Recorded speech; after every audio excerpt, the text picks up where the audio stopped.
After a breakup, she's always going to win game 1. Just worry about games 2 through 7. Facts, bro. I think it's safe to say that many of us men, and me myself, previously liberal man, were caught off guard by the downstream effects of what the progressive movement, specifically for women, were going to bring us. This woman in this particular conversation, you can hear her basically the duration of the conversation parroting the worst points of fear that if we don't keep pushing this envelope for the liberation of women, then things are going to go back in the other direction.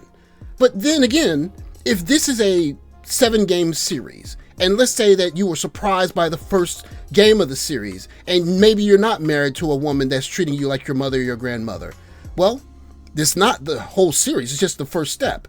And you're going to hear many of the tropes from this particular woman, but she's not doing the long math, which is essentially the looming problem for all of the progressive feminist movement.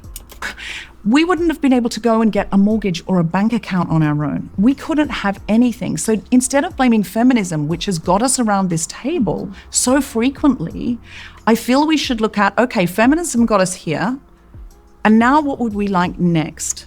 Feminism has got us this far, so how can we encourage, instead of damning feminism, encourage feminism to make sure we admire and respect and pay properly the women in our workplaces, and also admire and respect and pay properly or make sure that women are in safety and security when they parent. Mm-hmm. How can we do both? What she's alluding to here is a conversation that they were having earlier where when women decide to stay at home and be with children for the first 2 or 3 years, she wants some kind of program to supplement it. Of course, the conversation led to, well, since there is not that kind of program, there needs to be alternative measures to just putting your kids in daycare. And that's where you start seeing the long math fall apart in plain sight. Mm-hmm. How can we do both? I agree with that. I feel when you keep saying, well, feminism did this, feminism did this, at this time, this is we got to meet this moment, women. We have to meet this moment. And do you know what this moment is? This moment is a moment where Roe versus Wade has been overturned, where far-right Christian nationalists are rising up to take away our rights. There are people in America right now saying there should be 1 vote per household, and that should go to the man. I have seen Paula White, who is the faith czar at the White House, saying it's God's arrangement that women be in subjection to men. I have lived that. I will not go back. You are both professional women, intelligent women. You have written books. Please come with me and say feminism has got us this far and feminism can take us further. This is right at the 1 hour, 52 minute mark of the actual video, but it's clear that these 3 women have been in the recording room for at least twice as long, probably somewhere close to 3 or 4 hours at this point. And the video is by far being led by Deborah Frances White, who is essentially parroting all of the fears that feminists often say, but she is flanked by Erica Commissar, who is a psychoanalyst and a clinical social worker, and Louise Perry, who is a data checker. She's a stat collector. She wrote a book on the case against the sexual revolution.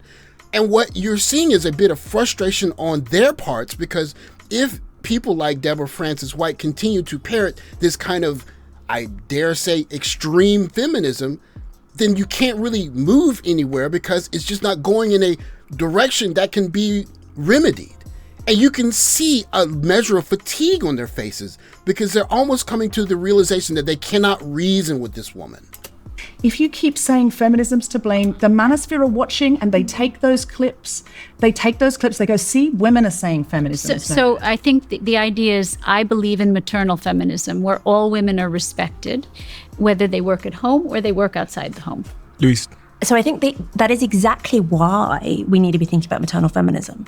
Because if feminism cannot reproduce itself, literally, if it is the case that a feminist society is is a very, very low fertility society, which does not respect motherhood, which discourages women from having children because it limits your freedom, etc., then feminism dies out. Feminist societies die out. They wither and die.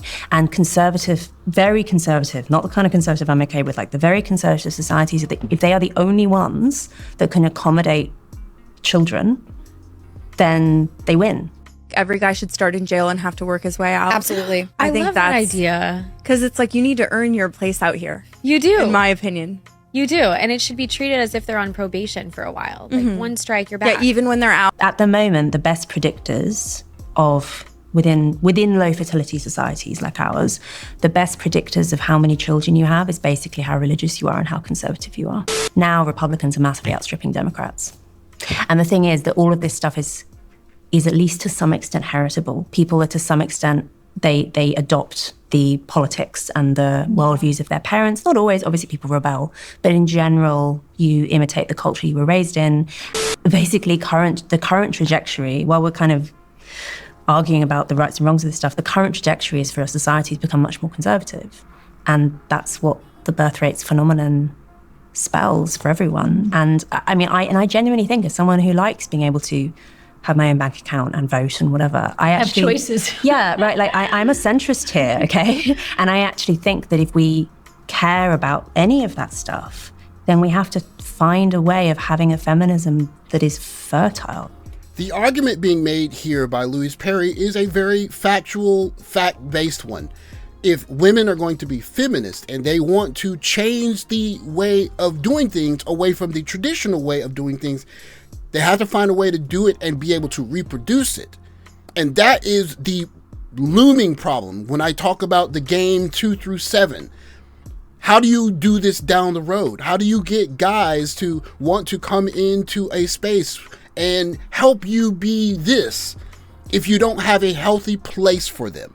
This is the part of the video where you cannot help but see the gaping gap between the emotional argument from Deborah Francis White, basically imploring young ladies to do what you want to do, and if you want to work, don't worry about how the kids get here, and I feel, and what I see around me suggests, and the actual numbers that Louise Perry is going to put on the table. That if you want to have this brand of feminism in the future, not only do you need to find a way to make it work for a greater number of people, but you have to be able to reproduce it. And it's not reproducing, and you're going to see, not just in this particular part, but in something she said earlier in this same interview that is going to go directly against the argument she's making right here. Deborah, we need a fertile feminism, according to Louise. Listen, I'm as barren as Steve, so I can't help with this. However, No kids. I'm fine about it. Don't worry. I don't want you to feel sorry for me. I have an amazing life, and in the end, think this was probably. Now, the first problem is right there.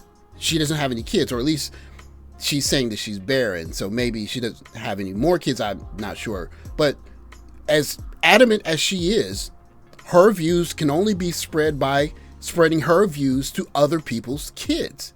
And that's going to get harder as time progresses, but continuing. Be the better thing for me.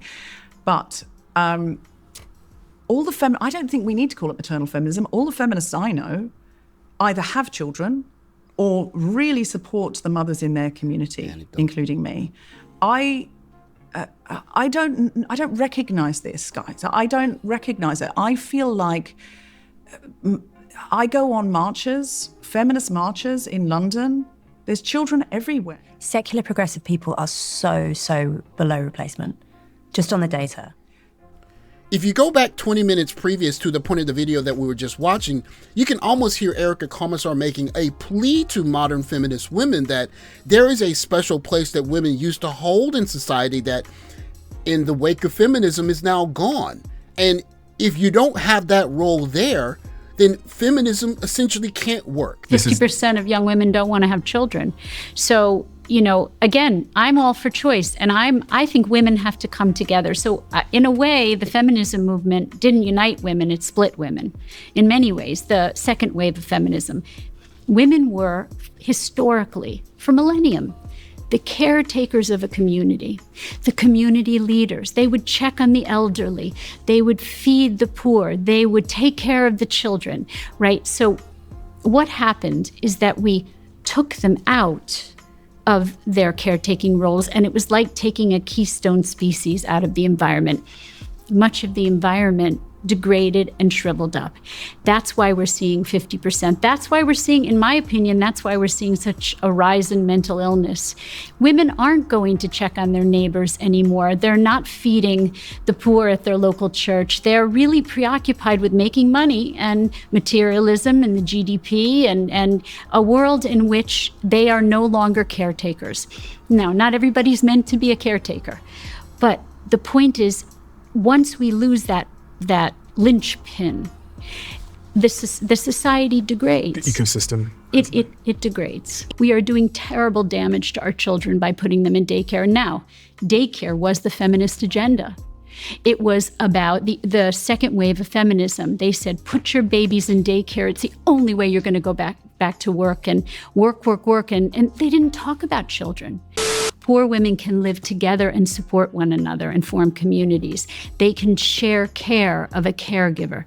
It's far better to have a single surrogate attachment figure, a babysitter who is a full-time babysitter, than putting a child in daycare. I want to be careful in using a loaded word like opponent in this push and pull that feminism has brought to the forefront, but we have to establish some new equilibrium. Otherwise, we're going to run out of people. That's just how humanity works. And you hear Erica Commissar essentially give a playbook for how women can have strong careers and also raise children that are not traumatized. Find a woman or a group of women that you feel a strong kinship with and share the child rearing duties with each other. Of course, if I were a coach, and I'm not saying that we're opponents, but if you're looking at the 7-game series and maybe you got snuck up in the first game, you thought, oh, I'm going to find someone to be like my great grandmother and they're going to bake cookies for me. Oh, I found out that I'm not going to get that now. Okay, well, we're at game 2, game 3. And you listen to this response, you could see exactly why Erica Commissar's plan will not work. And it's simply because you got to find someone willing to sacrifice. And this woman, Deborah Francis White, she ain't willing to sacrifice. Is it our job to be down at the soup kitchen and checking on the elderly neighbour? Surely that's the community's job. We should raise our sons and daughters to do that. All children should be raised to check on. It's not women's job. I work in a writer's room at the moment and I love it. And I am not less good in the room than any man. I get so much joy from it. It's so exciting. If we say, oh, feminism took away my key linchpin role where I have to go to a soup kitchen and then check on a neighbor and check on the graphic, while men still get to go into the writer's room and create an animated feature film like it was in the 50s or the 60s or even the 70s or the 80s or the damn 90s, let's be honest. I don't get to do that. The film gets to be more male. It tells the story to the next generation and the boys get to make that film and the stories go on and on and on. That my role is checking on the elderly neighbor and the man's role is to go and write the exciting movie and create the story. Hang on, that's not the counterpart. Men do pro-social things too. They don't just write TV shows. They fight fires, they earn money, they chop wood. I'm being really stereotypical. But I'm talking about what Erica was saying about the unpaid labour of checking. So can I say... After a breakup, she's always going to win game 1. Just worry about games 2 through 7. Facts, bro. However you may feel about Candace Owens' talking points, one thing cannot be denied. She is walking the walk. Not only does she have the 2 children she has in these photos, she has 4 children. And many of the very progressive women that are living very open, career-centered lives, maybe even some of them are doing things online that are racy. Are they having the children to offset the number of children that are being had in these conservative households? My guess is no. And when we talk about doing the math for game 2, game 3, all the way down to game 6 and game 7, game 1 is the first game where you see what their game plan is. I'm not saying that this is a mono or however you may say it for women against men, but if feminism wants to continue their push and have some power besides we want it because we're going to take our bras off in March or give it to us because shame on you, there are women on the other side that are more conservative, that are going to say, we want to preserve some method of traditional in our country, and we're not going to give it to you. And that's not even including men or even the children that were raised under that woman who says, I grew with my mother. I want traditional in my family, in my country. If you don't have the voting public to go against that, then Game 6 and Game 7 are going to be a rout. And I say all of that to say that maybe many young men think that maybe feminism is the reason why things are so difficult, whatever. And I would simply say that no matter what things are and how you may feel about the current situation, the only thing that really matters is the actions that are being done by people and the kind of policies that are going to be the result of that. And what you're seeing now is feminism is a lot of bark, but the bite, I don't know where it's going to come from, because you got Candace Owens saying, no, I'm going to have 4 conservative voting kids plus me and my husband against you and all of those children that many progressive women didn't have. Thanks for watching. Like, subscribe, comment below. I'll catch you in the next video. Take care.